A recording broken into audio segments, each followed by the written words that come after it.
Hi there, I'm Danny Flexen, and welcome to the latest edition of SecondsOut FLEXpectations. We're here every Thursday at 4:30 p.m. to look ahead to the boxing action of the weekend. And not only have we got a big fight on Saturday night, but it's a history-making fight as well. The first ever undisputed world title clash at 154 pounds in the four-belt era. We see Jermell Charlo, superb fighter on, top 10, top 15 in most people's pound-for-pound lists. Already the owner of 3 of the major 4 titles at super-welterweight, taking on the WBO ruler, unbeaten Brian Castaño of Argentina, for all the gold, or at least all the gold that really matters. And it's huge. It's huge. In a time when there's a lot of discussion about how much the belts really matter. I know the magazine Boxing News recently withdrew recognition of the major sanctioning bodies and aligned themselves to the transnational rankings instead. There's a lot of talk about just how important the belts are, but this, if anything, reaffirms the fact that they do still carry some credibility despite some of the questionable actions of the sanctioning bodies involved. Charlo, fresh off taking 2 of the belts from Jason Rosario. I say fresh off, but he's been out of the ring for nearly a year since that victory. Knocked him down, I think it's 3 times in total, to relieve Rosario of the WBA and IBF belts to add to the WBC that Jermell already had. Although he knocked him down 3 times and got the finish, I think it was in round 11, it was a much tougher fight than the bare facts would explain. Very, very close on the scorecards, despite 2 knockdowns occurring before those cards were rendered. And Charlo pulled it out of the bag with a beautiful stabbing body shot in the pivotal round to end matters. But until then, Rosario had put on a lot of pressure and had made it uncomfortable in there for Charlo, it's fair to say. Really, really good fighter, though, Jermell. Only defeat, of course, avenged to Tony Harrison. Close decision in their first fight. Avenged in style with a stoppage in the second one. Although, again, that was nip and tuck right up until the stoppage. I think the majority of observers had Harrison slightly ahead. He seemed to do very well in the middle rounds. Charlo, excellent boxer, very patient, very efficient, economical, accurate, great footwork, explosive. I think if there's flaws, you would say that he's not. He can be kind of controlled to an extent with a really solid, busy jab, as we saw from Harrison. And also, there's times when he doesn't do enough and he lingers on the ropes and in corners for too long. I think he may be one of those fighters who, because he knows he's not getting touched very much, he's not getting hurt, he's not in any real discomfort, he assumes that everything's okay, whereas the impression given to the judges and people watching might be that he's under more pressure or in more danger than he actually is. And that's something that his cornerman, Derek James, spoke to him about against Rosario and in the corner for the Harrison rematch as well. So it's clearly a theme that they've identified. It's not just the critics.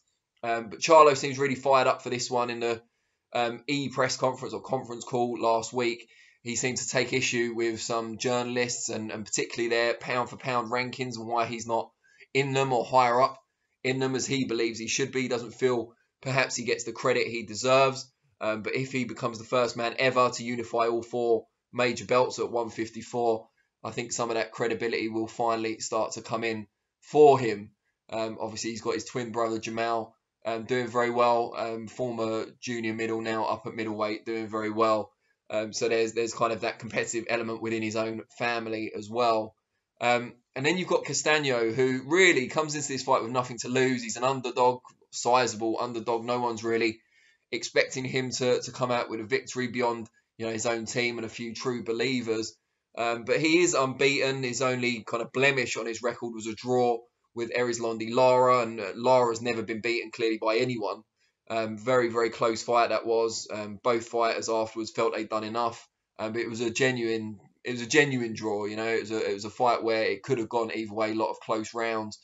Castaño came off of that, relieved Teixeira of his WBO belt in February. So he's been in action more recently than Charlo. So likely to be, still riding that good momentum. It was a virtual shutout. against Teixeira. Did very well in that fight, dictated, put the pressure on, stayed on the front foot throughout, and well deserved his victory. He is explosive in his own right. He's only 5'7.5". He's given up 4 inches in height and considerable reach to Charlo. But as someone recently described him, he's like a little tank. I think that was Hamza Shiraz, who I spoke to last night. He's a little tank. He keeps coming forward. He takes a shot well. He moves his upper body nicely on the way in as well. And he can put his punches together quickly when he's in range. He's got pretty fast hands, kind of a distinct difference to his feet. He's pretty slow of foot, not the most elegant of movers or graceful of movers in the ring. He's quite flat-footed, but he does switch it. He does move from orthodox to southpaw pretty seamlessly, but that may be because he's often squaring up, and so it's easier to kind of move from orthodox to southpaw if you've got that transitional phase where you're square on. I'm not sure how intentional that is, but maybe I'm being unfair. He seems style-wise like if Charlo has an off night and decides to kind of linger on the ropes and stay too long in the pocket, could cause trouble. But if Charlo's on point, firing on all cylinders, I think it's a style that's kind of made for Jermell to look good. I think Castaño keeps coming forward. He's quite predictable. There's no, the shots he throws might be unorthodox or from unorthodox angles at times, but his general approach is pretty easy to anticipate. And Charlo, if his footwork's on point, he has got very, very good feet. Can stay up on his toes, explode when he needs to, be patient when he needs to, establish the jab early, and keep Castaño guessing, keep switching angles, make sure that he's not able to set himself to throw those kind of big hooks and overhand rights. And once he's in range. And I think Charlo should get either a late stoppage, probably via accumulation, or a clear points victory to become a history maker. He's already a history maker at 154 pounds, but to really solidify his status in that division and then decide what he wants to do next. The fight's obviously being shown, I say obviously, it's being shown on Showtime in the US, and it's available in the UK on Fight TV for $9.99.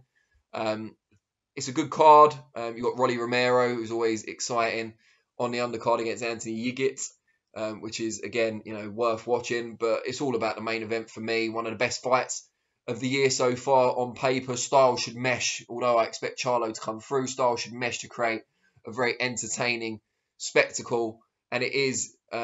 it's a meaningful fight as well. We don't, even though there's been a recent kind of trend towards undisputed fights, we still don't see them very often. We know that Fury Joshua won't happen now this year. So this is a rare chance. It could be the last undisputed world title fight this year. I mean, we expect Josh Taylor to perhaps defend his undisputed 4 titles later this year against Jack Catterall, but this could be the final undisputed title fight of the year. Well worth watching, and I'm really looking forward to it. Just a straight preview show this week. Really want your opinion on the fight. Who do you see coming out on top and why and how? Point, stoppage, give us your predictions. I'll be back. That's in the comments below, by the way, and I'll respond to some of them. I'll be back on Monday for reflections, looking back on the fight. Having parted with my $9.99, of course. Although I probably won't stay up to watch it. I'll probably watch it the next day. I'll be back Monday, 4:30 PM. And then next week, Thursday, the same time for the next FLEXpectations. Really appreciate you watching, as always. And I will see you all soon.